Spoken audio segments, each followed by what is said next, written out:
बोटाच्या एका स्पर्शाने संबंध जगातील घडामोडी पाहण्यासाठी राजमुद्रा न्यूज लाईव्ह हे ॲप इन्स्टॉल करा व चॅनलला सबस्क्राईब करायला विसरू नका।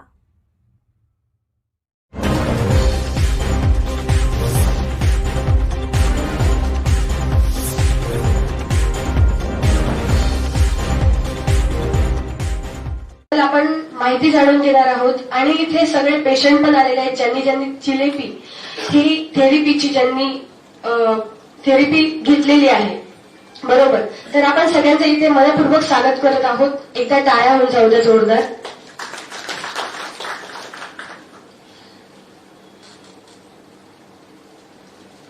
आज आपल्या इथे डॉक्टर राज सरोज सर हे इथे दिल्लीवरून उपस्थित आहेत। त्यांचं आपण टाळ्या वाजवून जोरदार स्वागत करूयात। ते जे आहेत त्यांचे जे चिलेपी सेंटर आहेत ते 45 सेंटर इंडिया प्लस अब्रॉड मध्ये आहेत। Dubai, Sharjah, Nepal, Bangladesh, south Africa तसेच ओ प्लस सेंटर हे टोटल 45 सेंटर आहेत त्यांचे इंडिया प्लस अब्रॉड मध्ये। ते एकदा जोरदार टाळ्या वाजवून स्वागत करूयात। त्यांचे जे सेंटर आहेत ते इंडियाच नाही तर अब्रॉड मध्ये पण आहेत। आपण एकदा टाळ्या वाजवून जोरदार स्वागत करूयात त्यांचं। डॉक्टर विलास दरवालीकर त्यांचं स्वागत करत आहेत।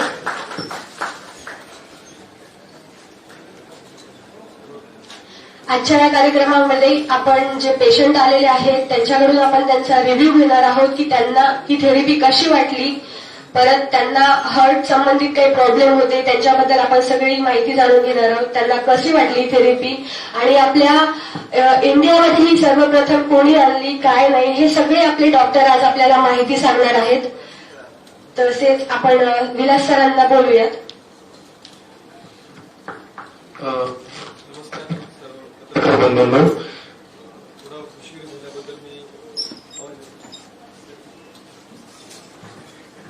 हॅलो, थोडा उशीर झाल्याबद्दल मी सर्वांची दिलगिरी व्यक्त करतो। मराठवाड्यामध्ये मागील 1 वर्षापासून आपण भगवती ईसीपी आणि रिलेशन थेरपी सेंटर हे सुरू केलेलं आहे। तर ही नेमकी ट्रीटमेंट काय आहे आणि कोणासाठी आहे याच्याबद्दल थोडक्यात माहिती मी देतो। जे रुग्ण एंजिओप्लास्टी बायपास शस्त्रक्रिया करू शकत नाहीत, ज्यांना काही मेडिकल कारणामुळे किडनीच्या प्रॉब्लेममुळे किंवा असे अनेक मेडिकल प्रॉब्लेम असतात त्यांच्यामुळे बरेच रुग्ण एंजिओप्लास्टी बायपास ही शस्त्रक्रिया करू शकत नाहीत। तर अशा पेशंटला पूर्वी बायपास आणि एंजिओप्लास्टी शिवाय कुठलाही पर्याय नव्हता, परंतु ईसीपी ही थेरपी US आणि चायना यांनी या ईसीपी थेरपीचा शोध लावलेला आहे। अंदाजे 1940 पासून ही ट्रीटमेंट पूर्ण परदेशामध्ये चायना, अमेरिका, साऊथ आफ्रिका अशा अनेक देशांमध्ये ही ट्रीटमेंट सुरू आहे, परंतु भारतामध्ये ही ट्रीटमेंट 2000 साली सर्वप्रथम दिल्ली येथील एम्स येथे आली आणि आपल्या नांदेडमध्ये यायला 20 वर्ष लागली। नांदेडमध्ये 2021 रोजी आपण ही ट्रीटमेंट आणलेली आहे। या मशीनचं सांगायचं तर ही थोडी महागडी मशीन आहे, कारण ही मशीन पेशंटच्या हार्टशी मॅच होते आणि पेशंटच्या हार्ट सोबत मॅच पेशंट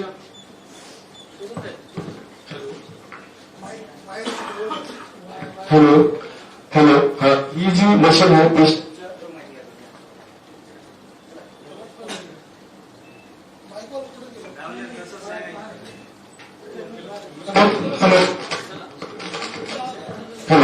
ही जी मशीन आहे पेशंटच्या हार्ट सोबत मॅच होते आणि पेशंटचे जसे हार्टबीट होतात त्यानुसार ती पेशंटच्या पायाला प्रेशर देते। त्याच्याने काय होतं की पेशंटच्या हृदयाकडे जाणारा रक्तपुरवठा वाढतो आणि ही जी थेरपी आहे रोज आपण 1 तास रुग्णांना देतो ज्यांना हृदयाचा आजार आहे किंवा ब्लॉकेजेस आहेत किंवा ज्यांच्या हृदयाची पंपिंग ही 50% पेक्षा कमी झालेली आहे। अशा पेशंटला ही आपण अंदाजे 35 ते 40 दिवस रोज 1 तास ट्रीटमेंट देतो। तर ही ट्रीटमेंट दिल्यावर नेमकं काय होतं, या ट्रीटमेंटमुळे हृदयामध्ये केसांसारख्या बारीक हजारो नवीन रक्तवाहिन्या तयार होतात। यालाच मेडिकलमध्ये कोलॅटरल सर्क्युलेशन असं म्हणतो आपण। कोलॅटरल्स म्हणजे छोट्या छोट्या रक्तवाहिन्या तयार होतात आणि त्याच्यामुळे काय होतं, जरी रुग्णाला ब्लॉकेजेस असतील 100% जरी ब्लॉकेजेस असतील तरी त्या पेशंटच्या हृदयाच्या संपूर्ण भागाला होणारा रक्तपुरवठा वाढतो, सुरळीत होतो. त्याच्यामुळे जे पेशंटला पूर्वीचे चेस्ट पेन, दम लागणे हा जो त्रास व्हायचा तो त्रास संपूर्णपणे नष्ट होतो. जो पेशंट 4 पावले सुद्धा चालू शकत नाही असा पेशंट 4 ते 5 किलोमीटर चालू शकतो, रनिंग सुद्धा करू शकतो. हे आमच्या सेंटरमध्ये ट्रीटमेंट घेतलेल्या पेशंटचे अनुभव सांगतो मी तुम्हाला. आपल्याकडे मागील 1 वर्षापासून 50 पेक्षा जास्त रुग्णांनी या ट्रीटमेंटचा लाभ घेतलेला आहे. तर कोलॅटरल सर्क्युलेशन हे या थेरपीचं मेन मेकॅनिझम आहे. याच्यामुळं बीपी, शुगर हे यासारखे आजार सुद्धा कमी होतात. तर आपण ज्या ईसीपी मध्ये काय करतो, पेशंटच्या पायाला, कमरेला आणि मांडीला कफ लावतो. जसं बीपी बघताना आपण कफ लावत असतो हाताला, त्याचप्रमाणे कफ पेशंटच्या पायाला, मांडीला आणि कमरेला लावतो. ते कफ जे आहे पेशंटच्या हार्टबीट सोबत आपण मॅच करून ते कफ प्रेशर देतात आणि रिलीज करतात. जसं आपलं हार्ट रिलॅक्स होतं तसं ते कफ प्रेशर देतात आणि जसं कफ हार्ट प्रेस होतं त्यावेळेस कफ रिलॅक्स होतात. म्हणजे हार्टच्या अपोजिट त्यांची ऍक्शन असते, म्हणून त्याला काउंटर पल्सेशन असे आपण म्हणतो. काउंटर म्हणजे अपोजिट, हृदयाच्या अपोजिट काम करतं ते, म्हणून त्याला काउंटर पल्सेशन होतात. त्याच्यामुळे काय होतं, नुसता हृदयाचाच नाही तर मेंदूचा, लिव्हरचा, किडनीचा, सर्व अवयवाचा जे मेन अवयव आहे त्यांचा रक्तपुरवठा वाढतो.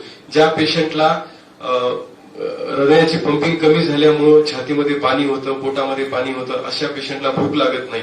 हे सर्व लक्षणं ईसीपी ट्रीटमेंट केल्यानंतर 10 दिवसाच्या नंतर पूर्ण लक्षणं कमी व्हायला लागतात. पेशंटला भूक लागते, पेशंटला पूर्वी जे झोप येत नव्हती, पंपिंग कमी झाल्यामुळे पेशंटच्या छातीमध्ये पाणी भरतं, ते पाणी कमी व्हायला लागतं आणि पेशंटला जसं काही आपलं नवीन 10 वर्षापूर्वी आपल्याला जी फिलिंग होती ती फिलिंग पेशंटला यायला लागते.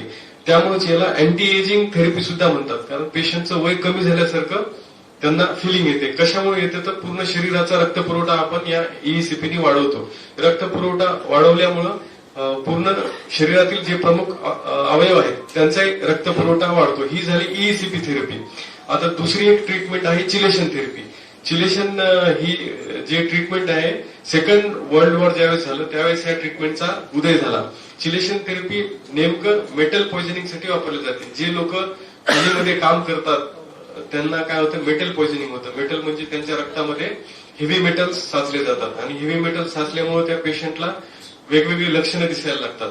तर ते हेवी मेटल रक्तातून शरीराच्या बाहेर काढण्यासाठी जी ट्रीटमेंट पूर्ण जगामध्ये उदयास आली त्याला चिलेशन थेरपी म्हणतात. याच्यामध्ये काय असतं, एक ईडीटीए नावाचं एक केमिकल असतं इंजेक्शन. ते इंजेक्शन पेशंटच्या सलाईनमध्ये हळूवार 3 तासाला 1 सलाईन ड्रीप अशी, 3 तासाला 1 ड्रीप अशी ही चिलेशन थेरपी आहे. त्याच्यामुळे काय होतं की रक्तवाहिन्या जे आपल्या हृदयामध्ये जे रक्तवाहिन्यांच्या मध्ये ब्लॉकेजेस असतात त्याच्यामध्ये नेमली जे प्रामुख्याने साचलेलं असतं ते कॅल्शियम असतं. कॅल्शियम, दुसरे हेवी मेटल्स, लिपिड, कोलेस्ट्रॉल. हे चिलेशन थेरपी काय करतं, ते कॅल्शियम जे साचलेलं आहे त्या कॅल्शियमला बाहेर काढतोय. त्याच्यासोबतच जे लिपिड, कोलेस्ट्रॉल, जे अनवॉन्टेड जे वस्तू तिथं नाही राहायला पाहिजे, रक्तवाहिन्याला चिटकून बसल्यामुळे काय होतं, रक्तवाहिन्याला जखम होते. त्याला एंडोथिलियल डिस्फंक्शन असं मेडिकलमध्ये म्हणतात. ती ही रक्तवाहिन्याची झालेली जखम चिलेशन थेरपीने बरी होते. जे आपल्या रक्तवाहिन्या कडक झालेल्या आहेत त्याला स्टिफनेस असं म्हणतो.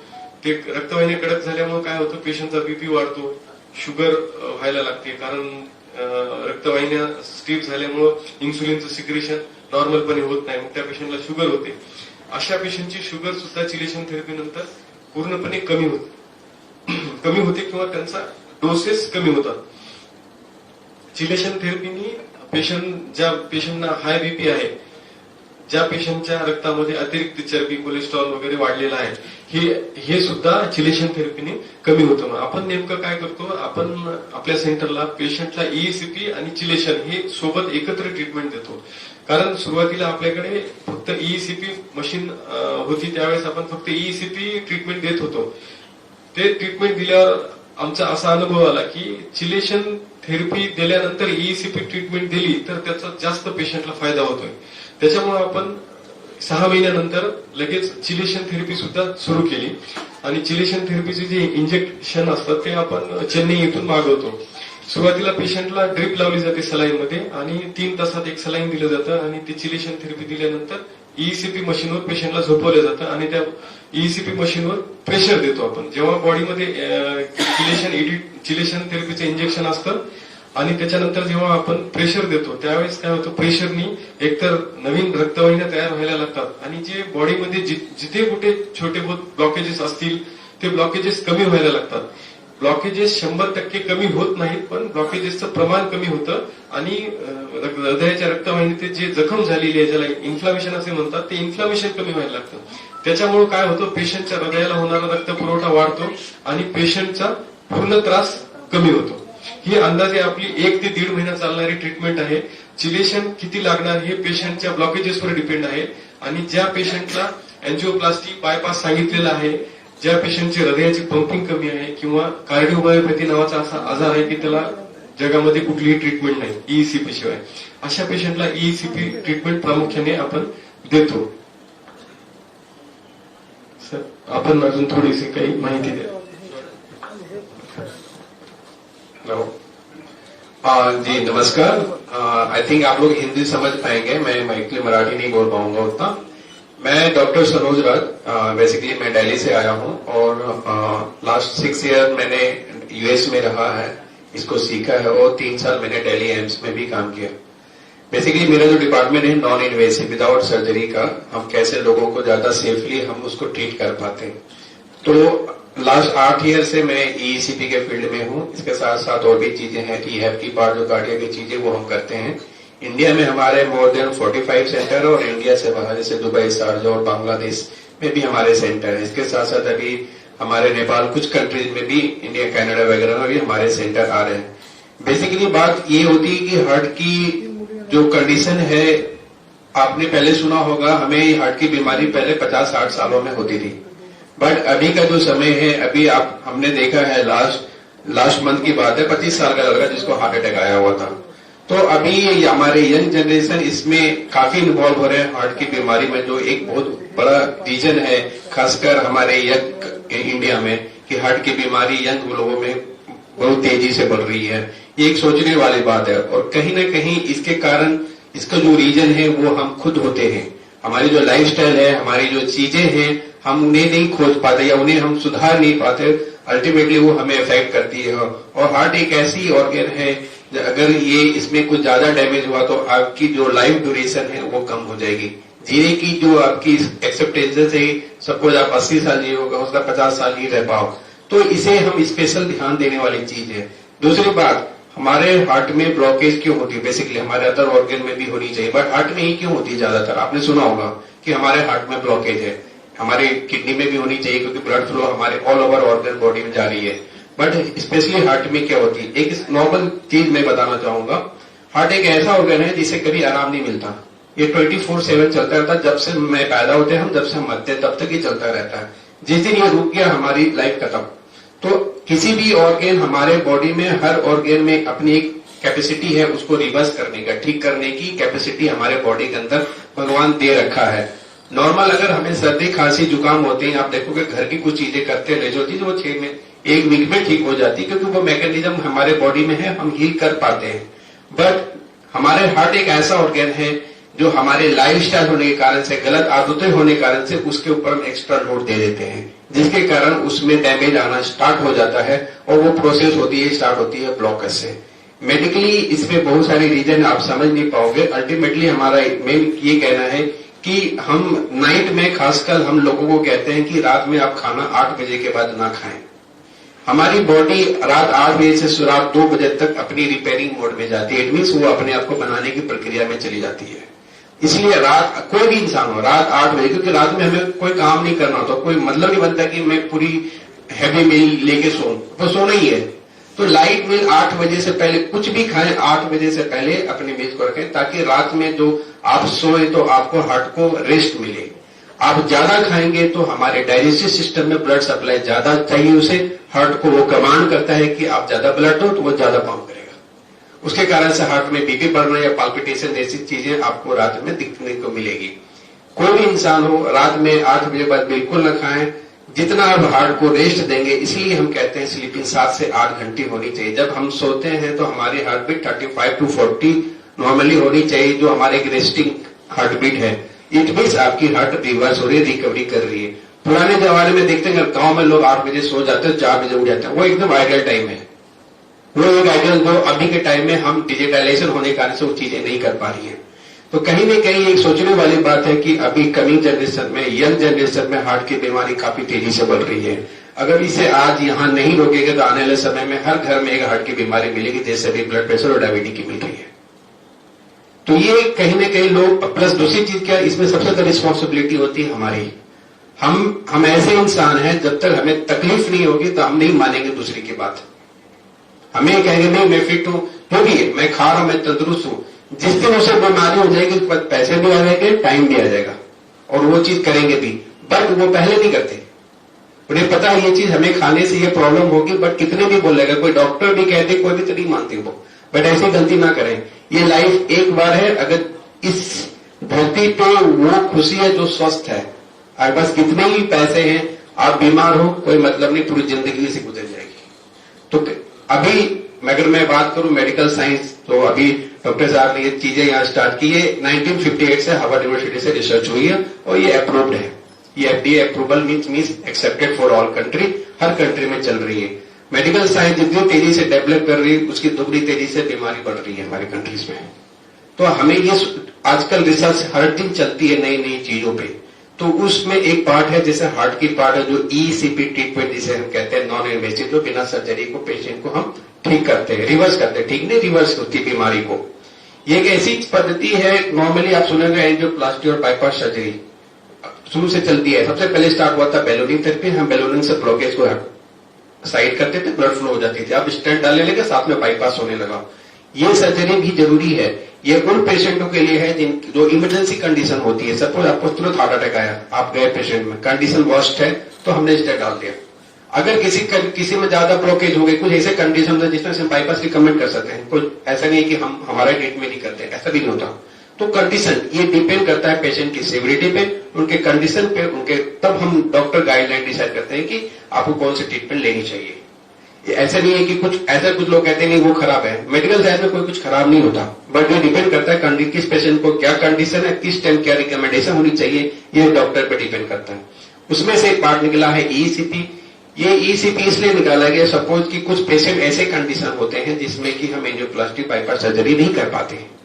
ऐसे पेशेंट जिनकी किडनी की प्रॉब्लम होती है, उसमें कुछ कंडीशन में हम एंजियोप्लास्टी कर सकते हैं। जिनकी हार्ट की पंपिंग, जो हमारा हार्ट है उसकी पंपिंग कैपेसिटी कम हो जाती है, ब्लड फ्लो नहीं कर पाता, तो उस कंडीशन में एंजियोप्लास्टी करना, बाईपास करना रिस्की होता है। उस कंडीशन में हम ECP करते हैं। तीसरी चीज, वो पेशेंट जो स्टेबल है, स्टेबल मतलब वो मेडिसिन खा रहे हैं, घर पे हैं, उनको ऐसा जरूरत नहीं है कि तू सडनली कोई इमरजेंसी क्या बाईपास करो एंजियोप्लास्टी। उस कंडीशन में अगर हम साथ में ECP रिकमेंड करते हैं तो उनको काफी अच्छा फायदा होता है। ये ECP बेसिकली हमारा ये कंसर्न था, ECP आने का ये मेडिकल साइंस ने लाया, क्योंकि हम नेचुरली बॉडी को कैसे ज्यादा अच्छा कर पाए without any procedure, invasive procedure, बिना कोई सर्जरी के कैसे कर पाए। क्योंकि बॉडी हमारी अपनी जो बॉडी उसके अंदर बनी हुई चीजें को ज्यादा एक्सेप्ट करती है, वो लॉन्ग लास्टिंग चलती है। अनलेस कि हम बाहर से कुछ चीजें बॉडी में करें तो ज्यादा नहीं चलती है। दूसरी चीज, आप हार्ट वाले पेशेंट ऐसे हैं जिनको की कंटिन्यू मेडिकेशन खानी पड़ती है। कोई भी एक पेशेंट उठा लो जिनकी कोई दवाइयां बंद नहीं हुई है, मरते दम तक वो दवाई खानी पड़ती है। दवाई ज्यादा खाने से भी उसकी एक साइड इफेक्ट है, जो कार्डियक मेडिसिन ज्यादा करते हैं उनको कार्डियक अरेस्ट आने की पॉसिबिलिटी ज्यादा होती है। बिकॉज रीजन ये होता है, कार्डियक मेडिसिन खाने का मतलब होता है अल्टीमेटली हम हार्ट को रिलैक्स कर रहे हैं, उसको आराम दे रहे हैं, तो वो एक बाउंड हो जाती है, वो उसकी मैकेनिज्म वो सेट हो जाती है, इतना पे ये हार्ट बीट करना है। अनलेस अचानक कुछ चीजें होती है, सडनली चीजें बढ़ती है, तो वो कार्डियक अरेस्ट की पॉसिबिलिटी हो सकती है इनलेस ऑफ हार्ट अटैक के मामले में। तो ECP जो ट्रीटमेंट है अभी तक जो सबसे एडवांस ट्रीटमेंट है, हम एक कुछ पेशेंटों को, जो ब्लॉकेज वाले पेशेंट है 70-80% स्टेबल है, मेडिकेशन पे है, अगर वो ही कराते हैं साथ में। बट अगर लाइफस्टाइल आपकी अच्छी नहीं है, अगर उसको आप फॉलो नहीं करते हैं, तो आप कोई भी ट्रीटमेंट करा लो, आपको दोबारा प्रॉब्लम आनी है। हम रीजन समझना नहीं चाहते कि प्रॉब्लम कहाँ है। हम बीमारी को ठीक करते हैं, जड़ को पता नहीं हमें एक प्रॉब्लम कहाँ से स्टार्ट हो रही है। आपको यह समझनी पड़ेगी, ट्रीटमेंट कोई भी करा लो, सर्जरी करा लो, अभी करा लो, बट साथ में लाइफस्टाइल फॉलो करना बहुत जरूरी है। यहाँ पे जितने बैठे लोग हैं, मैं गारंटी के साथ कहना, आने वाले 5-10 साल कोई ना कोई हार्ट की बीमारी, ब्लड प्रेशर की बीमारी से ग्रसित होंगे। हमारी लाइफस्टाइल ऐसी है, हमारी चीजें हैं, 5 से 6 चीजें हैं, नॉर्मली मैं अपने वीडियो में बताता हूँ, 5 से 6 चीजें हैं, अगर वो आपके अंदर नहीं है तो 100% कोई ना कोई बीमारी होगी। पहला, मोटापा। अगर आप ज्यादा मोटा हो, इट मीन्स हम हार्ट पे ज्यादा लोड दे रहे हैं। दूसरा, जिसको स्मोकिंग और ड्रिंकिंग की आदत होती है, एक फैंटेसी वर्ल्ड हो गया स्मोकिंग और ड्रिंकिंग कि हम ये करें, सोसाइटी में करना पड़ता है, बट ऐसा नहीं है, बीमार कर रहे हो अपने आप को, वो चीज बिल्कुल नहीं। तीसरी चीज होती है आपकी फिजिकल एक्टिविटी। हमें नहीं लगता कुछ सुबह उठ के 1 घंटा वॉकिंग करते होंगे या योगा करते होंगे। हम 8 बजे उठते हैं, 9 बजे उठते हैं, जबकि आधा टाइम खत्म होता है हमारा काम करने का। अगर ये चीज नहीं है तो ये 100% मान लें कुछ न कुछ, जैसे क्या होगा, ओबेसिटी बढ़ेगी, रात में मोटापा बढ़ेगी, कोलेस्ट्रॉल लेवल हाई होगी बॉडी में, तो हार्ट की बीमारी आपको होगी। चौथी चीज हो गई हमारा खान पान। हम बाहर की चीजें ज्यादा खाते हैं जो कि हमारे बॉडी के लिए काफी नुकसानदेह होती है। जो फ्राई वाला आइटम होता है, ये रेस्टोरेंट की जो चीजें खाती है, वो हमारे बॉडी में कोलेस्ट्रॉल लेवल प्लस हमारे बॉडी में इन्फ्लेमेशन बढ़ा देती है, जो कहीं न कहीं जाके हार्ट की बीमारी का एक कारण बनता है। तो 5वां चीज हो गई जैसे योगा वगैरह, ये हम नहीं करते। एक नॉर्मल आप एक दिन में पूरे दिन बॉडी को हम यूज करते हैं तो 1 घंटा अपने बॉडी को दे सकते हो। ये बहुत कॉमन सिंपल सी चीज है। 1 घंटा आप जॉगिंग करो, योगा करो, इससे आपको ज्यादा, इससे आपको फ्री, मेंटली फ्री मिलेगा, रिलैक्स भी मिलेगा, स्ट्रेस लेवल भी नहीं होंगे। तो ये एक चीज अगर आप कंटिन्यू करते हैं तो फिर मोर देन 70-80% आप किसी भी बीमारी को अपने आप को बचा सकते हैं। लोगों में सोने का स्टाइल, ठीक से सोते नहीं, रात में 1 बजे सोना, लेट उठना, तो ये सबसे गंदी आदत है। आप टाइमली सो और सुबह 4 से 5 में आपको उठ जानी चाहिए। इससे क्या होगा, आपकी जो मेटाबॉलिज्म ठीक होगी, डाइजेशन सिस्टम ठीक रहेगा, आपका बॉडी में कोलेस्ट्रॉल लेवल नहीं बढ़ेगा, इन्फ्लामेशन नहीं बढ़ेगा, चिड़चिड़ापन बढ़ने आएंगे, स्ट्रेस नहीं बढ़ेगा। कहीं ना कहीं ये 5-6 चीजें अगर आप नहीं करेंगे तो 100% आने वाले समय में आपको या तो ब्लड प्रेशर की बीमारी या तो डायबिटीज 100% होनी है। हम पेशेंटों को हमारे अपने ओप्लस जो हार्ट सेंटर हमारे चेंज चलते हैं, इसमें वेल क्वालिफाइड डॉक्टर हमने रखा है, कार्डियोलॉजिस्ट, जो प्रॉपर एक हम चीजों को, पेशेंट को रिव्यू करते हैं, वो किसको क्या ट्रीटमेंट देना चाहिए, कि उनको फायदा है कि नहीं, कितना क्या करनी चाहिए। और हम सक्सेसफुली हर सेंटर पे अच्छा डिलीवर कर रहे हैं पेशेंट की फीडबैक। हम क्वांटिटी नहीं करते, हम अपनी क्वालिटी को बेटर कर रहे हैं कि हम कैसे बेटर कर पाए। बट कहीं न कहीं कुछ चीजें जो आपको करनी पड़ेगी, 99% आप, 1% हमारा होता है कि चीजों को करके देना, तभी जाके दोनों हाथ से ताली बजेगी, एक से नहीं हो पाएगा ये। तो ये हमारा कहने का मतलब ये था कि आपकी जो हार्ट की बेसिकली जो कंडीशन है, नॉन इन्वेसिव में जो हमने स्टार्ट किया है, अभी यहाँ पे भी आपके नांदेड़ में चल रहे हैं, काफी अच्छे नन पेशेंटों ने किया है। कुछ पेशेंट यहाँ पे आए हैं जिन्हों काफी अच्छा इनको फायदा हुआ है। तो आप उनसे एक बार पूछ सकते हैं कैसे क्या रिव्यू है। बाकी डॉक्टर साहब ने बताया आपको कि कैसे ईसीपी वर्क करती है, चीजों को लेकर आपको चीजों को समझ आ रही होगी। किन्हीं कुछ क्वेश्चन होगा तो आप पूछ सकते हैं। सर्वप्रथम मी सरांचं आभार मानतो, कारण सरांचं फक्त भारतामध्येच नाही तर भारतासोबत परदेशामध्ये जसे की Germany, south Africa, Canada, Bangladesh, Nepal अशा परदेशामध्ये सुद्धा सरांचे ओप्लसचे सेंटर आहेत। आणि मला सांगायला आता आनंद होतोय की आपल्या भगवती आपण ईसीपी सेंटर हे सरांच्या ओप्लस सोबत आपण टायअप केलेलं आहे। त्याच्यामुळे सरांची आता दर महिन्याला आपल्या नांदेडला व्हिजिट राहणार आहे आणि जे काही अत्यावस्थ क्रिटिकल हार्टचे पेशंट असतील अशा पेशंटसाठी आपल्याला सरांचं मार्गदर्शन मिळणार आहे वेळोवेळी। आणि महिन्यातून 1 ते 2 वेळेस सरांची आपल्याकडे व्हिजिटही राहणार आहे आणि त्याच्यामुळे आपल्या नांदेडच्या लोकांना चांगली वैद्यकीय सेवा, ईसीपी आणि चिरेशन थेरपी सेवा मिळावी हा त्याचा मागे उद्देश ठेवून आम्ही यांच्यासोबत हे टायअप केलेलं आहे। आणि सरांचा जो शेड्यूल आहे, सरांचा कंटिन्युअस पूर्ण भारतामध्ये त्यांचे सेंटर आहेत आणि सर पूर्ण सेंटरला भेट देत असतात, पेशंट बघत असतात। एवढ्या व्यस्त याच्यामधून सुद्धा सरांनी वेळ काढला आणि नांदेडच्या पेशंटसाठी सरांनी वेळ दिला, त्याच्याबद्दल मी सरांचं खूप खूप आभार मानतो।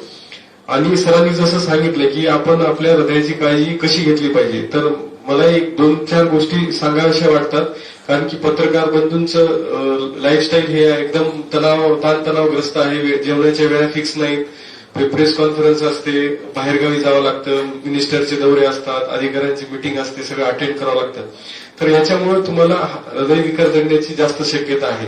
तर काही तुम्हाला मी टिप्स देतो ज्याच्यामुळे तुम्ही हृदयविकारापासून दूर राहू शकता। एक तर तुम्ही जेवणाच्या वेळा फिक्स ठेवा, सोबत टिफिन ठेवत चला। सकाळचं जेवण सकाळी 10 ते 12च्या मध्ये आणि संध्याकाळचं जेवण 6 किंवा 7च्या अगोदर, सरांनी जसं सांगितलं 8च्या अगोदर संध्याकाळचं जेवण डिनर। आणि लंच जे आहे ते हेवी असलं पाहिजे आणि डिनर एकदम लाईट असलं पाहिजे. डिनर मध्ये खाण्यामध्ये जास्तीत जास्त सलादचा वापर केला पाहिजे. सलाद म्हणजे गाजर, काकडी, मुळा, बीट, पत्ताकोबी. याच्याने काय होतं की याच्यामध्ये कॅलरीज नसतात. याच्यामुळे फायबरमुळे तुमचं जे ब्लॉकेजेस आहे ते कमी व्हायला मदत होते आणि पेशंटचं वजन सुद्धा कमी होतं. ब्लॉकेजेस तर कमी होतातच आणि वजनही कमी व्हायला लागतं. त्याच्यासोबत काही 3 पदार्थ आहेत जे हृदयासाठी घातक आहेत. नंबर 1 आहे साखर, नंबर 2 आहे नमक आणि नंबर 3 आहे मैदा. ह्या 3 गोष्टीपासून तुम्ही दूर राहिलं पाहिजे. लोणचं, पापड हे ज्या गोष्टी आहेत जे आपल्याला आवडतात पण ते हृदयाला अत्यंत घातक आहेत, ह्या गोष्टीचं कमीत कमी सेवन केलं पाहिजे. नॉनव्हेज मध्ये बॉईल जे असतं चिकन, मटन हे बॉईल घेऊ शकतात जे खातात ते. आणि नॉनव्हेज मध्ये जास्तीत जास्त सांगितलं तर आम्ही रेकमेंड करतो की पेशंटनी फिश घ्यावी. फिश मध्ये ओमेगा 3, ओमेगा 6 हे कंटेंट असतं. त्याच्यामुळे पेशंटचं हृदय मजबूत होतं आणि ब्लॉकेजेस कमी व्हायला मदत होते. त्याचप्रमाणे हे जे आपण ट्रीटमेंट करतो याच्यासोबत फक्त ईसीपी चिलेशन नाही तर सरांनी सांगितले, हे महत्वाचा मुद्दा सरांनी सांगितलेला आहे की डाएट, लाईफस्टाईल. पेशंटनी जर व्यवस्थित डाएट आणि लाईफस्टाईल फॉलो केला तरच त्या पेशंटला ईसीपी चिलेशन थेरपीचा रिझल्ट मिळतो, नाहीतर पेशंटला रिझल्ट येत नाही. हे क्लिअर आणि सरांनी एकदम क्लिअर सांगितलेले. कारण काय होते, बऱ्याच वेळेस पेशंट काय करतात, स्मोकिंग करतात, ड्रिंक करतात आणि फक्त ट्रीटमेंट चालू आहे, मला ईसीपी चिलेशन चालू आहे असं नाही ना. हे ट्रीटमेंट जे आहे हे एक होलिस्टिक अप्रोच आहे. याच्यामध्ये पेशंटनी डाएट आणि लाईफस्टाईल व्यवस्थित करणं याचा खूप मोठा रोल आहे. यांनी ज्या पेशंटनी डाएट आणि लाईफस्टाईल फॉलो केली त्यांनाच त्याचा व्यवस्थित रिझल्ट येतो आणि त्याचा रिझल्ट जास्त काळ टिकून राहतो. जे पेशंट डाएट आणि लाईफस्टाईल फॉलो करणार नाही त्यांना रिझल्टही येणार नाही, त्याचा रिझल्ट जास्त काळ टिकूनही राहणार नाही. त्याच्यामुळे हे जे आपण चारी बाजूनी पेशंटची ट्रीटमेंट करतो, ईसीपी, चिलेशन, डाएट आणि लाईफस्टाईल, या चारही गोष्टींचा वापर केला तरच त्या पेशंटला एक्सपेक्टेड रिझल्ट येतात. तर ह्या काही टिप्स, महत्वाच्या टिप्स आहेत, पत्रकार बंधूंना त्यांच्या लाईफमध्ये कामाला येतील आणि हृदयरोगापासून आपण दूर राहावं. रोज अर्धा ते 1 तास मॉर्निंग वॉक किंवा हलकं व्यायाम, योगा, प्राणायाम केला पाहिजे. जेवढा ताणतणाव कमी करता येईल तेवढा केला पाहिजे. चिडचिड, निगेटिव्हिटी याच्यापासून दूर राहिलं पाहिजे. कोणासोबत वाद जरी झाला तरी शांतपणे, जसं सांगितलं ना, राग आल्यावर 10 वेळेस 1 ते 10 म्हणायचं, तसं एक शांत. कारण राग तुम्हाला आला तर त्याचा परिणाम तुमच्या बॉडीवर होतो, तुमच्या हार्टवर होतो. तुमच्या बॉडीमध्ये काही केमिकल्स सिक्रेट होतात ते हार्टला त्रासदायक आहेत. त्याच्यामुळे जेवढं होईल तेवढं शांत राहिलं पाहिजे आणि आपलं एक गुरु म्हणा किंवा मित्र, आपलं मन मोकळं केलं पाहिजे. जिथं कुठं मनामध्ये काही डिप्रेशन वगैरे नाही ठेवलं पाहिजे. कारण नुसतं तुम्ही सगळं व्यायाम केला, सगळं ओके आहे आणि तुम्ही डिप्रेशन मध्ये तुम्ही कोणाला बोलत नाही, आपल्या मनातलं काही सांगत नाही, ह्या गोष्टी सुद्धा हृदयविकाराला कारणीभूत ठरतात. त्याच्यामुळे या सर्व गोष्टी सोशलाइज राहिलं पाहिजे, 4 लोकांमध्ये मिसळलं पाहिजे, आपल्या भावना व्यक्त केल्या पाहिजे, सुख असो दुःख असो जे काही असेल आपले एक्सप्रेशन्स व्यक्त केल्या पाहिजे. एक्सप्रेशन तुम्ही दाबून ठेवल्या तर त्याचा हृदयरोगावर असर होणार आणि तुम्हाला हृदयाचा आजार होणार. आता जास्त वेळ न घेता आपण काही पेशंट आहेत त्यांचं आपण इथे मनोगत घेऊया.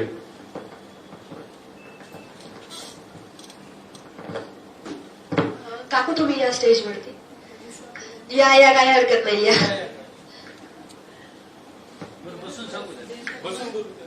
इथं या खुर्चीवर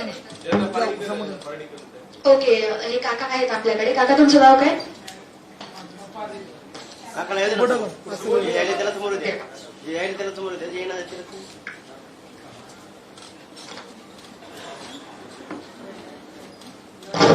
हॅलो, नमस्कार.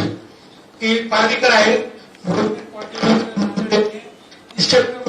सर्व्हिसला होतो. वायर जवळ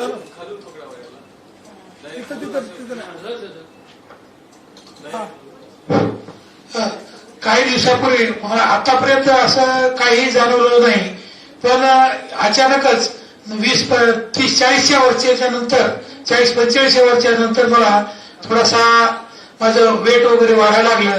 पण वेट वाढल्यामुळे मला तेवढा काही फरक पडत नव्हता. परंतु अचानकच एका दिवशी हृदयामध्ये दुखायला लागलं. थोडासा घाम आला की लगेच मी महिंद्रा डॉक्टरकडे ट्रीटमेंट घेण्यासाठी गेलो. तर त्या डॉक्टरने असं सांगितलं की बाबा तुमचं वेट तर वाढलेलंच आहे, पण तुमच्या ब्लॉकेज आहेत.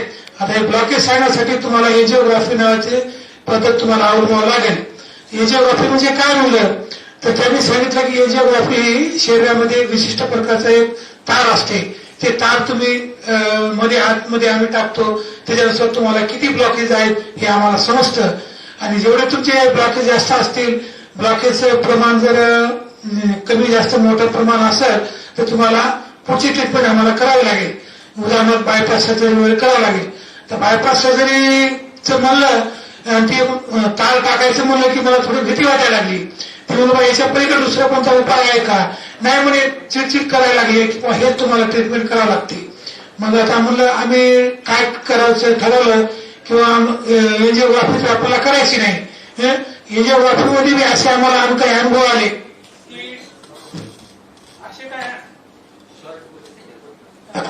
असे काय माईक जवळ धरा, माईक धरा.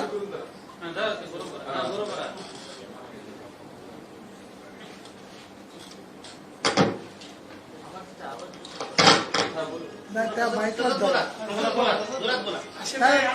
माईकला धरा. माईक धरायचा. हॅलो.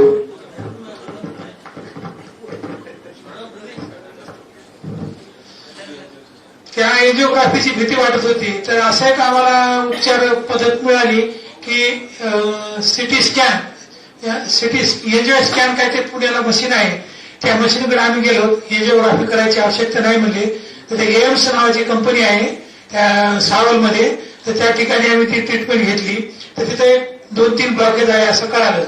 मग तिथे ब्लॉकेज आहे असं कळालं तर तिथं एक पुण्याच्या ठिकाणी सांगितलं पाहिजे 1 महिनाभर तुम्हाला राहावं लागेल.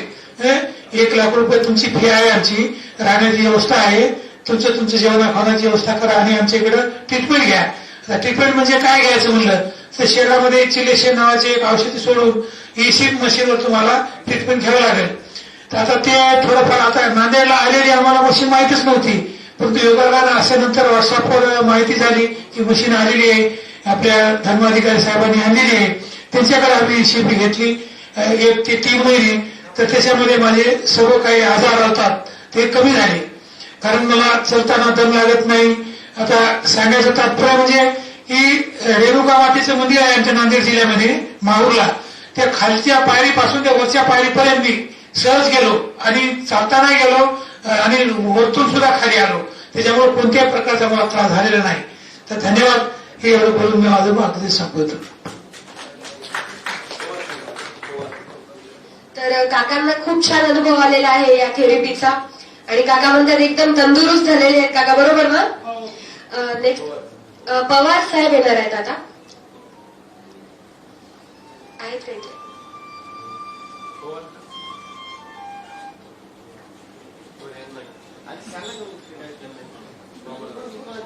तिकडच बोलो, समोर जा ना, समोर जा.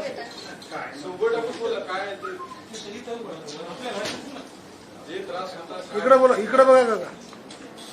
तुम्हाला काय त्रास होता आणि काय सगळं सांगा. मला दम होता, मला चालता येत नव्हतं.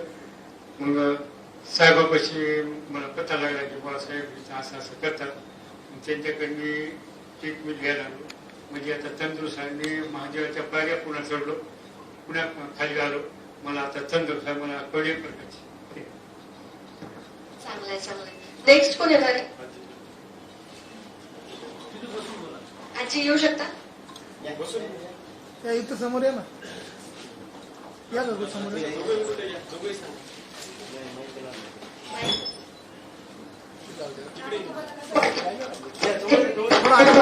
श्रुती इकडे.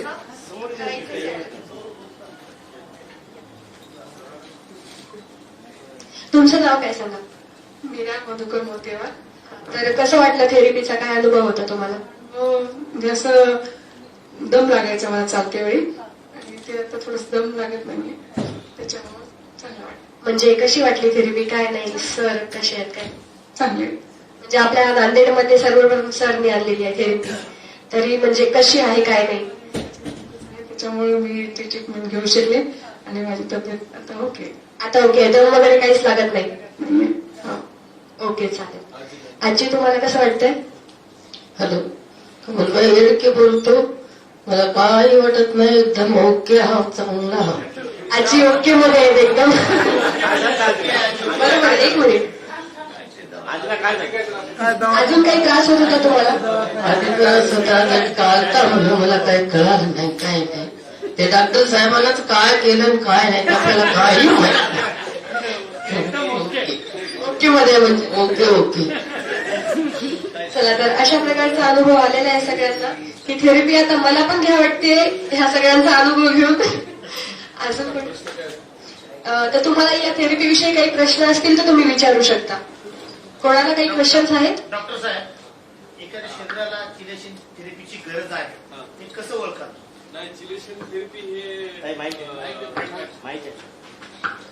चिलेशन थेरपी जी आहे ना, त्याला डिटॉक्स थेरपी सुद्धा म्हणतात. म्हणजे ज्या माणसाला काही बिमारी नाही, काही आजार नाही, असा माणूस सुद्धा चिलेशन थेरपी घेऊ शकतो. तर ते घेतल्यावर फायदा काय होईल? तुमच्या बॉडीमधले जी काय अनवॉन्टेड हेवी मेटल्स बॉडीमध्ये तुमच्या साचलेले आहेत ते निघून जातील. तुमच्या चेहऱ्यावर ग्लो येतो. आता जे मोठे मोठे पॉलिटिशियन किंवा ऍक्टर्स आहेत हे चिलेशन थेरपी घेतात. हे ऍक्टर्स लोक घेतात चिलेशन थेरपी कशासाठी? त्यांच्या चेहऱ्यावर ग्लो यावा, फेसवर ग्लो यावा, त्यांचं म्हणजे वय कमी वय झाल्यासारखी फिलिंग येते चिलेशन थेरपी घेतल्यामुळे.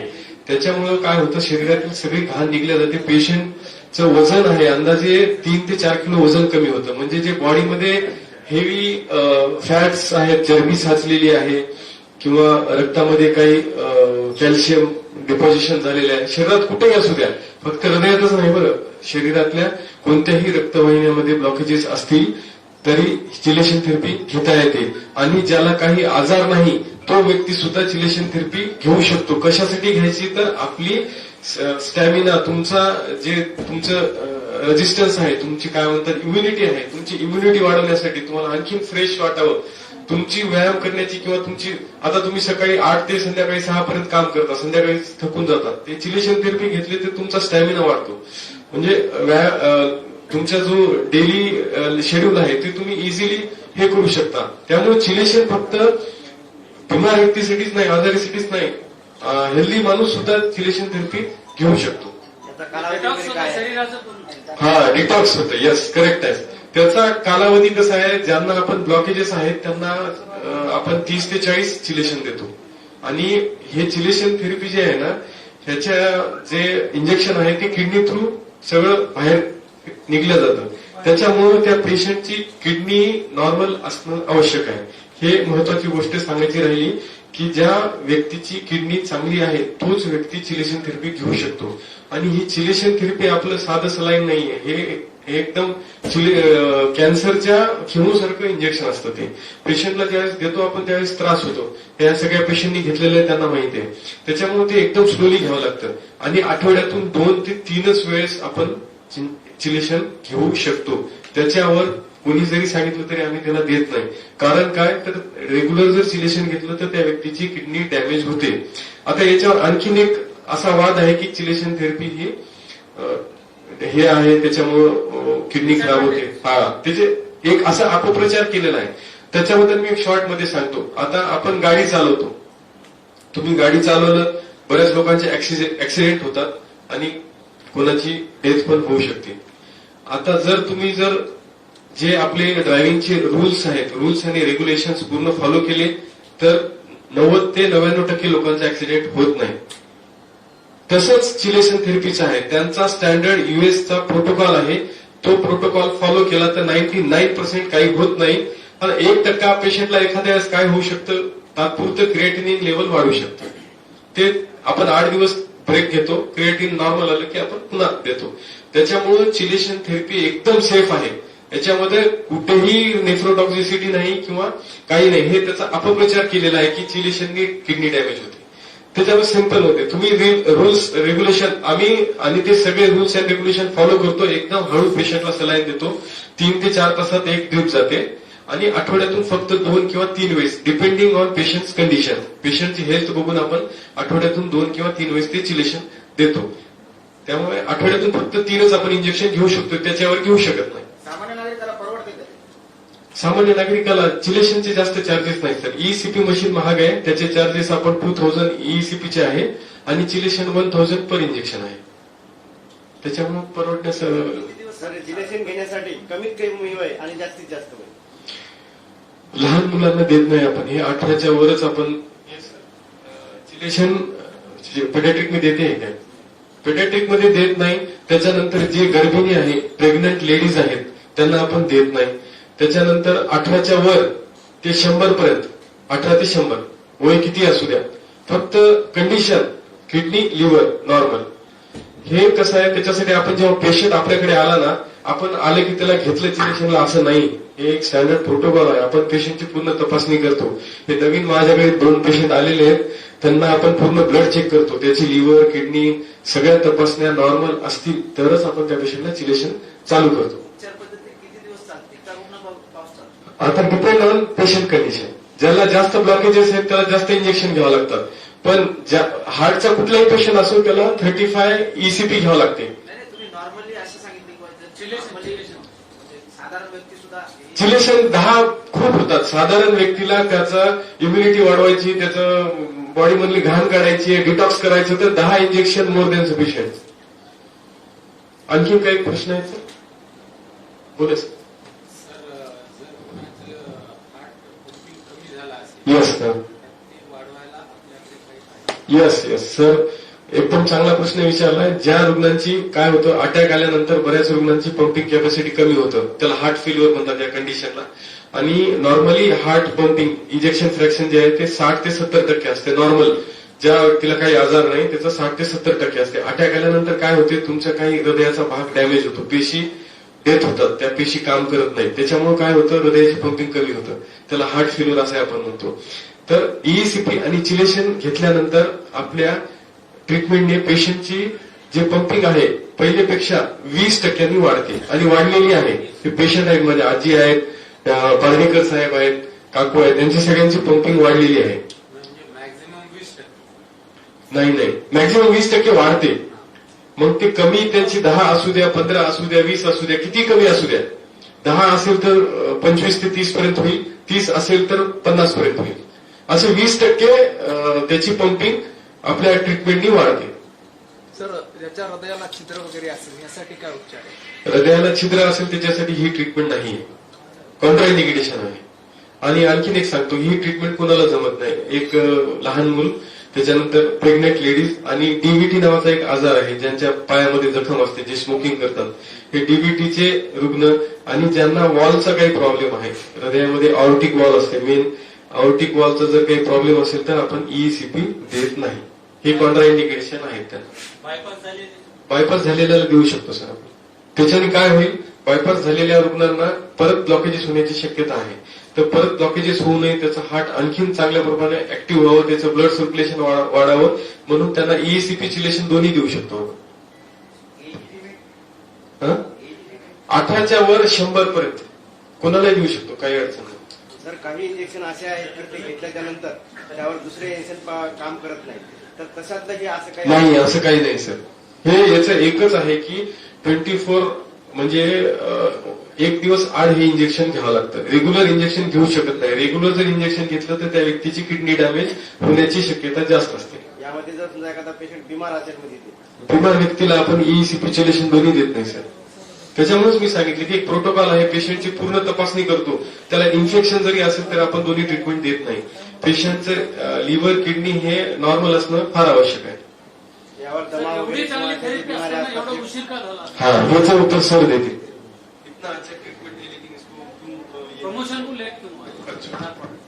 एक्चुअली क्या है, हमारे इंडिया में अच्छी चीजें बहुत लेट से आती है तो ऐसी की बात नहीं है कि ये तो अगर आपने जो क्वेश्चन पूछा वो एक बिजनेस रिलेटेड चीजें हैं, राइट. तो हम अपनी चीजें प्रमोट करते हैं, पर धीरे धीरे भी एक्चुअली अवेयरनेस बढ़ रही है, तो लोगों में डिमांड आ रही है, ऐसी बात नहीं. पहले अवेयरनेस कम थी, लोगों में इतना पता नहीं था, क्योंकि हमारी जो पहले माइंडसेट थी एंजियोप्लास्टी बाईपास सर्जरी की, जो अभी भी लोगों के मुंह पे रहती है. बट ये तब देखते हैं जब हम किसी का वीडियो देंगे या किसी के पेशेंट करेंगे तो हमें पता चलता है. नो डाउट अभी अवेयरनेस आ रही है और अभी काफी डिमांड हो रही है इसकी. तो आने वाले समय में ऐसे नहीं है, बड़े बड़े हॉस्पिटल में जानता सब कर रहे हैं आज के टाइम में. तो अभी आने वाले समय में डिमांड होगी और अल्टीमेटली तो इससे पेशेंट को डायरेक्टली हम विजुअली बेनिफिट्स दिख पाते हैं, पेशेंट बोल पाता है कि हमें बेनिफिट्स हुई है, तो एक ज्यादा एविडेंस हमारे पास है, तो आने वाले समय में ये चीजें हो जाएंगी। उन्होंने पूछा था लो एलबीएफ के बारे में क्वेश्चन। लो एलबीएफ 2-3 कंडीशन होती है, एक तो हार्ट अटैक होने के कारण से हमारा टिश्यू डैमेज होता है लेफ्ट साइड में, तो आपकी पंपिंग कम होती है। दूसरा होता है डायलेटेड कार्डियोमायोपैथी, उसमें हार्ट की जो थिकनेस है वो मोटी हो जाती है। तीसरा होता है मायोकार्डाइटिस, जो वायरस इन्फेक्शन वगैरह खासकर जो कोविड वगैरह केसेस में देखे गए हैं myocarditis cases. Congestive heart failure होता है जिसमें राइट साइड या लेफ्ट साइड दोनों कहते हैं, तो कंजेस्टिव। ये डिपेंड करता है आपकी जो पंपिंग किस कारण से कम हुई है। एक तो पार्ट ऑफ आपकी जो हो रही है ड्यू टू हार्ट अटैक होने के कारण से, बट अदर कंडीशन है उस पर रिजल्ट वेरी कर जाती है कि आपको कितना % एलबीएफ इंक्रीज करेगा ये ईसीपी से। बट फिर भी 10 से 20% की ये होती है कि इतना तो इंक्रीज कर जाती है। इसके साथ अगर आपकी एलबीएफ मोर देन बिलो 30% या 35 है, हम इंक्रीज करके देते हैं, बट साथ में आपको further continue life style follow करनी पड़ेगी आपको 1 से 1.5 साल, तब जाके वो नॉर्मल 50% में आ जाएगी आपकी नो पंपिंग। तो ये इसकी गाइडलाइंस है लो एलबीएफ के लिए। बट जो हार्ट फेलियर वाले पेशेंट हैं उनके लिए आई थिंक देखा जाए other than heart transplant, ECP is the best treatment. आप इसको करा सकते हो, काफी हद तक रिकवर कर सकते हैं इससे। ट्रीटमेंट से पहले तो यानी मेडिकल साइंस में ऐसा कोई दवाई नहीं थी कि जो हार्ट पंपिंग बढ़ा सके। ठीक है, राइट। ये क्या है कि इसमें एक सपोर्टिव ट्रीटमेंट देते हैं। सपोज ब्लड प्रेशर है तो हमें ब्लड प्रेशर कंट्रोल करनी होती है, उसके पल्स होता है तो पल्स अल्टीमेटली हार्ट पे लोड ना पड़े। डायबिटिक्स देते हैं हमारे बॉडी में फ्लूइड ना हो, फ्लूइड ज्यादा होने से हार्ट की जो पंपिंग कैपेसिटी उस पर इफेक्ट करेगी। सोडियम इंटेक हम कम करते हैं, तो एक सपोर्टिव है। लाइक कुछ प्रॉब्लम हो रही है, सपोज लग में पानी ज्यादा ना, उसको पानी निकाल के फिर कहीं हो, तो वो एक सपोर्टिव ट्रीटमेंट देते हैं। अल्टीमेटली ब्लड प्रेशर, पल्स और डायबिटीज को हम कम करके और कुछ हार्ट फ्लूइड की जो मेडिसिन है वो देते हैं। बट उससे हार्डली आप कह लो कि बॉडी की वेट कम होगी, फ्लूइड कम होगी, तो 5-10% ऐसे बढ़ जाएंगे आपके लो एलबीएफ। बट अल्टीमेटली जो उसकी जो डैमेज हो गई उसको रिवर्स होने में थोड़ा टाइम लगता है, उसमें सडनली नहीं होता वो। सर ये चिलेशन थेरेपी क्या होती है? हे सांगितलं ना तुम्हाला, एक सलाईन असतं, सलाईन मध्ये एक ईडीटी नावाचं इंजेक्शन आहे, त्याला चिलेट म्हणतात. त्याचं काम आहे की शरीरातील जे अनवॉन्टेड हेवी मेटल्स आहेत ते सर्व मेटल्सला ते चिलेट बाइंड होतं, म्हणजे चिकटतं, आणि त्याला पकडून ते कोलेस्ट्रॉल, लिपिड हे सगळ्याला पकडून ते किडनी थ्रू ते बाहेर काढतं. त्याच्याने काय होतं, जे रक्तवाहिन्यामध्ये ब्लॉकेजेस आहेत तिथे मेनली कॅल्शियम डिपॉझिशन असतं.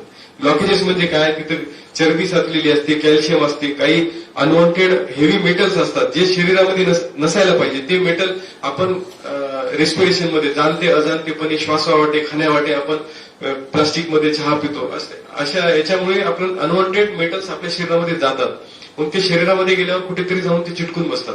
ते चिटकून बसले तर मग त्याच्यामुळे काय होतं की हृदयामध्ये किंवा त्या ठिकाणी ब्लॉकेजेसची सुरुवात होते. तिथे चरबी जमा होते, तिथे रक्तवाहिनीला जखम होते आणि हळूहळू तुमची रक्तवाहिनी ब्लॉक व्हायला सुरुवात होते. आणि ज्यावेळेस ती पूर्ण ब्लॉक झाली त्यावेळेस अटॅक येतो आणि अटॅक आल्यावर त्या पार्टचा तेवढा डॅमेज होतो. मग ते पार्ट होऊ नये त्याच्यासाठी आपण प्रिव्हेंटिव्ह पर्पज साठी सुद्धा चिलेशन थेरपी घेऊ शकता. आणखीन काय प्रश्न सर? हा, आणखीन एक गोष्ट मी इथे सांगू इच्छितो की आपल्या भगवती ओप्लस सेंटरमध्ये आपण जे एक्स आर्मी पर्सन आहेत किंवा जे सध्या आर्मीमध्ये आहेत त्यांना आणि जे आपले पत्रकार बंधू आहेत त्यांचे ब्लड रिलेशन मधले कोणी असतील तर फक्त ब्लड रिलेशन वाले यांना आपण 30% डिस्काउंट या ईसीपी आणि चिलेशन मध्ये देणार आहोत. का तर ही थोडी महागडी ट्रीटमेंट आहे, 1.5 ते 2 महिन्यात चालणारी आहे आणि देशसेवा करणारे आणि आपण पण खूप देशसेवाच करत आहात आणि आपल्या तुमचं जे लाईफस्टाईल आहे तुमचं थोडंसं अवघड आहे, त्याच्यामुळे तुम्हाला तसं तर मी होऊ नये म्हणून काही टिप्स दिले आहेत. ईश्वर करो की तुम्ही त्या टिप्स पाळा आणि तुम्हाला हे करायची वेळ येऊ नये. पण तरी पण काही झालं तर आपण तुमच्या पत्रकार बांधवासाठी आणि ब्लड रिलेशन जे असतील त्यांच्यासाठी 30% आपण त्यांना डिस्काउंट देणार आहोत. आणि सरांनी सांगितलं तसं अँजिओप्लास्टी, बायपास हे पण चांगले ट्रीटमेंट आहेत. आम्ही असं म्हणत नाही की कोणी अँजिओप्लास्टी बायपास करू नये, पण कंडिशन आहे की पेशंटची कंडिशन बघून आपण ते ठरवतो. त्या ट्रीटमेंट पण चांगल्या आहेत आणि ही ट्रीटमेंट पण चांगली आहे. पण ज्या पेशंटला अँजिओप्लास्टी बायपास होऊ शकत नाही किंवा जे पेशंट स्टेबल आहे, ब्लॉकेजेस आहेत पण पेशंट स्टेबल आहे, त्यांना जास्त काही त्रास नाही, असे पेशंट ईसीपी आणि चिलेशनला इलिजिबल आहेत. बाकी जे ज्यांना अतिशय त्रास आहे, ज्यांना अटॅक आलेला आहे, त्यांना आता म्हणजे ऍडमिट केलेलं आहे, अशा इमर्जन्सीमध्ये आपण त्यांना प्लास्टी आणि बायपासचं सजेशन देतो आपण. म्हणजे त्याचा असं कुठं प्रेसमध्ये असं नाही जायला पाहिजे किंवा ही ट्रीटमेंट नाही वाईट आहे, ही ट्रीटमेंट चांगली आहे, असं दोन्ही ट्रीटमेंट चांगले आहेत. Depends on patient condition. धन्यवाद. किती दिवस घ्यावं लागेल sir chelation therapy? Sir chelation therapy normal नॉर्मलला सांगितलं मी 10 इंजेक्शन सफिशियंट, म्हणजे 10 का काळ म्हणजे एका आठवड्यामध्ये 3 इंजेक्शन, तर 10 इंजेक्शनला अंदाजे 3 आठवडे लागतात. आणि याचा किडनीवर इफेक्ट नाही होत सर, हे पेशंट आहेत सगळे ट्रीटमेंट घेतलेले.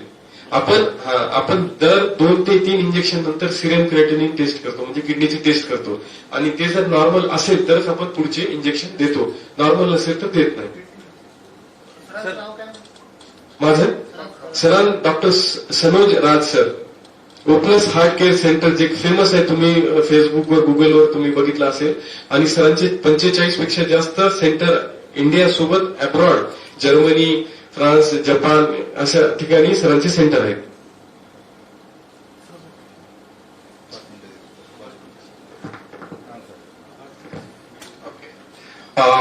आज एक्चुअली संडे था, आप लोग कष्ट किया नॉर्मली, बट ये एक अच्छा काफी विषय था आपके हेल्थ के लिए और आपके फैमिली के लिए कि हमें अपने हार्ट को या अपने बॉडी को कैसे हेल्दी रख सके. आप लोग सभी आए, इसके लिए हम बहुत बहुत धन्यवाद करते हैं. आप किसी को भी, किसी भी फैमिली को ऐसे हार्ट की चीजें इश्यू हो, यहाँ पे भी हमने इनके साथ कोलेबोरेशन, हमारा सेंटर हुआ है.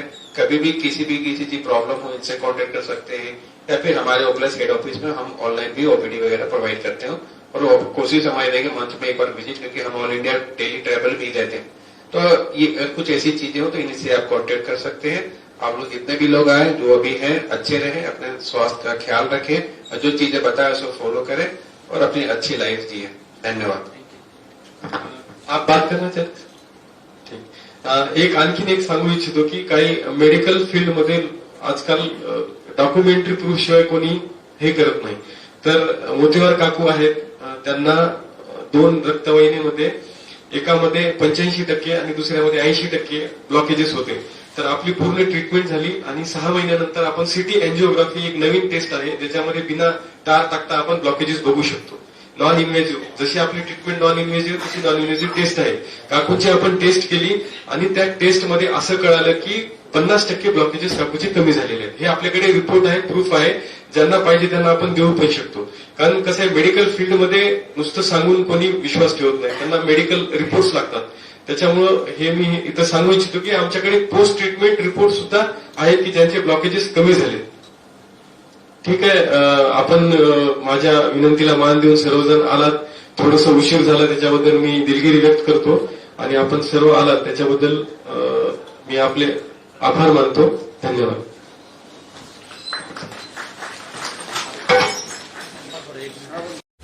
ताज्या घडामोडी पाहण्यासाठी राजमुद्रा न्यूज लाईव्हला सबस्क्राईब करा, बेल आयकॉन प्रेस करा.